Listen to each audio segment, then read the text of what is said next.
ರೇಣುಕಾಸ್ವಾಮಿ ಕೊಲೆ ಪ್ರಕರಣದಲ್ಲಿ ನಟ ದರ್ಶನ್ ಪರಪ್ಪನ ಅಗ್ರಹಾರ ಜೈಲು ಸೇರಿ ಆಗಸ್ಟ್ 22ಕ್ಕೆ 2 ತಿಂಗಳಾಗ್ತಾ ಇದೆ. ನಟ ದರ್ಶನ್ ಇದುವರೆಗೂ ಜೈಲಿನ ವಾತಾವರಣಕ್ಕೆ ಹೊಂದಿಕೊಳ್ಳೋದಕ್ಕೆ ಸಾಧ್ಯವಾಗದೆ ಪರದಾಡ್ತಾ ಇದ್ದಾರೆ. ಒಂದಷ್ಟು ಮಾನಸಿಕ ಒತ್ತಡವನ್ನ ಅನುಭವಿಸ್ತಾ ಇದ್ದಾರೆ.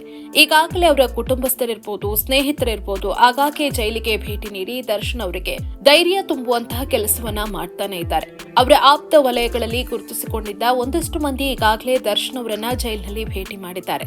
ಆದ್ರೆ ಅವರ ಆಪ್ತ ಅಂತ ಗುರುತಿಸಿಕೊಂಡಿದ್ದ ಆ ಒಬ್ಬ ನಟ ಮಾತ್ರ ಇದುವರೆಗೂ ದರ್ಶನ್ ಬಗ್ಗೆ ಎಲ್ಲೂ ಮಾತನಾಡಲಿಲ್ಲ. ದರ್ಶನ್ ಅವರನ್ನ ಭೇಟಿ ಕೂಡ ಆಗಿಲ್ಲ. ನಿಮ್ಗೆಲ್ಲ ಗೊತ್ತಿರ್ಬೋದು ನಾವು ಯಾರ ಬಗ್ಗೆ ಹೇಳ್ತಾ ಇದ್ದೀವಿ ಅಂತ. ಎಸ್, ನಾವು ಹೇಳ್ತಾ ಇರೋದು ಟಾಕಿಂಗ್ ಸ್ಟಾರ್ ಸೃಜನ್ ಲೋಕೇಶ್ ಅವರ ಬಗ್ಗೆ. ಸೃಜನ್ ಹಾಗೆ ದರ್ಶನ್ ನಡುವಿನ ಫ್ರೆಂಡ್ಶಿಪ್ ಎಂತದ್ದು ಅನ್ನೋದು ನಿಮ್ಗೆ ಗೊತ್ತೇ ಇದೆ. ಅದು ನಿನ್ನೆ ಇವತ್ತಿನ ಫ್ರೆಂಡ್ಶಿಪ್ ಅಲ್ಲ. ಸಾಕಷ್ಟು ವರ್ಷಗಳಿಂದ ಈ ಸ್ನೇಹ ಬೆಳೆದು ಬಂದಿತ್ತು. ಆದ್ರೆ ಇತ್ತೀಚಿನ ದಿನಗಳಲ್ಲಿ ದರ್ಶನ್ ಹಾಗೆ ಸೃಜನ್ ಲೋಕೇಶ್ ನಡುವಿನ ಬಾಂಧವ್ಯ ಹಳಸಿತ್ತು ಅನ್ನೋ ಮಾತುಗಳು ಕೇಳಿ ಬರ್ತಾ ಇದೆ. ರೇಣುಕಾಸ್ವಾಮಿ ಕೊಲೆ ಪ್ರಕರಣದಲ್ಲಿ ನಟ ದರ್ಶನ್ ಅರೆಸ್ಟ್ ಆದಾಗಿನಿಂದ ಇಲ್ಲಿ ತನಕ ಸೃಜನ್ ಲೋಕೇಶ್ ಅವರು ಈ ಪ್ರಕರಣಕ್ಕೆ ಸಂಬಂಧಪಟ್ಟಂತೆ ಏನೂ ಕೂಡ ಮಾತನಾಡಲಿಲ್ಲ. ತನ್ನ ಆಪ್ತ ಮಿತ್ರ ಅಂತ ಗುರುತಿಸಿಕೊಂಡಿದ್ದ ದರ್ಶನ್ ಬಗ್ಗೆಯೂ ಎಲ್ಲೂ ಕೂಡ ಮಾತನಾಡಲಿಲ್ಲ. ಆದ್ರೆ ಅವರ ತಾಯಿ ಗಿರಿಜಾ ಲೋಕೇಶ್ ಈ ಬಗ್ಗೆ ರಿಯಾಕ್ಟ್ ಮಾಡಿದ್ದಾರೆ. ದರ್ಶನ್ ಹಾಗೆ ಸೃಜನ್ ನಡುವಿನ ಬಾಂಧವ್ಯ ಹಳಿಸೋದಕ್ಕೆ ಕಾರಣ ಏನು ಅನ್ನೋ ವಿಚಾರಕ್ಕೆ ಸಂಬಂಧಪಟ್ಟಂತೆ ಒಂದಷ್ಟು ಅಪ್ಡೇಟ್ಸ್ ಅನ್ನ ಕೊಟ್ಟಿದ್ದಾರೆ. ಹೌದು, ಗಿರಿಜಾ ಲೋಕೇಶ್ ದರ್ಶನ್ ಹಾಗೆ ಸೃಜನ್ ಲೋಕೇಶ್ ಅವರ ಸ್ನೇಹದ ಬಗ್ಗೆ ಮಾತನಾಡಿದ್ದಾರೆ. ಇಬ್ಬರ ನಡುವೆ ಉತ್ತಮ ಸ್ನೇಹ ಇತ್ತು. ಆದ್ರೆ ಇತ್ತೀಚಿನ ದಿನಗಳಲ್ಲಿ ಯಾಕೆ ಅವರ ನಡುವೆ ಮನಸ್ತಾಪ ಇದೆ ಅನ್ನೋ ವಿಚಾರ ನನಗೆ ಗೊತ್ತಿಲ್ಲ. ಈ ಬಗ್ಗೆ ನಾನೇ ಸ್ವತಃ ದರ್ಶನ್ ಬಳಿ ಕೇಳಿದ್ದೆ. ಆ ಸಂದರ್ಭದಲ್ಲಿ ದರ್ಶನ್ ನಂದು ಅವಂದು ಏನೋ ಇರುತ್ತೆ ಅನ್ನೋ ಉತ್ತರವನ್ನಷ್ಟೇ ನೀಡಿದ್ದಾನೆ ಅಂತ ಗಿರಿಜಾ ಲೋಕೇಶ್ ಹೇಳಿದ್ದಾರೆ.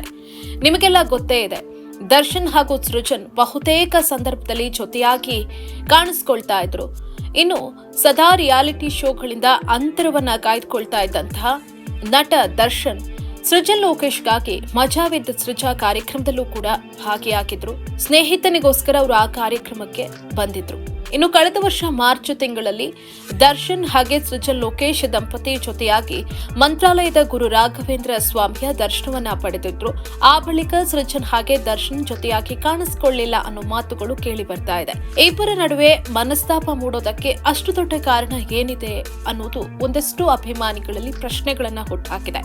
ಇದರ ನಡುವೆ ಮತ್ತೋರ್ವ ನಟ ರವಿಚೇತನ್ ಈ ಬಗ್ಗೆ ಒಂದು ಸಣ್ಣ ಕ್ಲೂ ಅನ್ನ ಕೊಟ್ಟಿದ್ದಾರೆ. ಇತ್ತೀಚೆಗೆ ಅವರು ಸಂದರ್ಶನಗಳಲ್ಲಿ ಮಾತನಾಡ್ತಾ ಒಂದು ವಿಚಾರವನ್ನ ತಿಳಿಸಿದ್ದಾರೆ. ಅದೇನಪ್ಪಾ ಅಂತಂದ್ರೆ, ದರ್ಶನ್ ಅವರ ಜೊತೆ ನಾವು ಬಹಳಷ್ಟು ವರ್ಷಗಳಿಂದ ಇದ್ದೇವೆ. ಅವ್ರ ಜೊತೆ ನಾವು ಮುಂಚಿನಿಂದಲೂ ಕೂಡ ಇದ್ದವರು.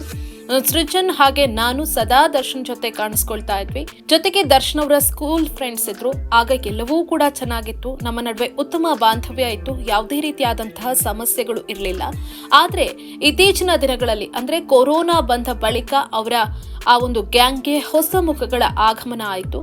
ಆ ಬಳಿಕ ನಾವು ಆ ಗ್ಯಾಂಗ್ ನಿಂದ ಹೊರ ಬಂದ್ವಿ ಅನ್ನೋ ವಿಚಾರವನ್ನ ತಿಳಿಸಿದ್ದಾರೆ. ಅಲ್ಲೇ ಒಂದು ಕ್ಲಾರಿಟಿ ಸಿಗುತ್ತೆ. ಹೊಸ ಮುಖಗಳ ಎಂಟ್ರಿಯಿಂದ ಇವರಿಗೆ ಒಂದಷ್ಟು ಬೇಸರ ಆಗಿರುತ್ತಂತೂ ನಿಜ. ಆ ಕಾರಣಕ್ಕೆ ದರ್ಶನ್ ಅವರ ಗ್ಯಾಂಗ್ ನಿಂದ ರವಿಚೇತನ್ ಹಾಗೆ ಸೃಜನ್ ಲೋಕೇಶ್ ಅವರು ಅಂತರವನ್ನ ಕಾಯ್ದುಕೊಂಡಿದ್ದಾರೆ ಅನ್ನೋದು ಸ್ಪಷ್ಟವಾಗಿ ಗೊತ್ತಾಗುತ್ತೆ. ಕೇವಲ ಸ್ನೇಹಿತರು ಮಾತ್ರ ಅಲ್ಲದೆ ದರ್ಶನ್ ಹಾಗೂ ಸೃಜನ್ ಲೋಕೇಶ್ ಸಿನಿಮಾಗಳಲ್ಲೂ ಕೂಡ ಜೊತೆಯಾಗಿ ಕಾಣಿಸಿಕೊಂಡಿದ್ರು. ಜಗ್ಗುದಾದ, ಚಕ್ರವರ್ತಿ, ನವಗ್ರಹ ಮುಂತಾದ ಸಿನಿಮಾಗಳಲ್ಲಿ ದರ್ಶನ್ ಹಾಗೆ ಸೃಜನ್ ಲೋಕೇಶ್ ಜೊತೆಯಾಗಿಯೇ ತೆರೆ ಹಂಚಿಕೊಂಡಿದ್ರು.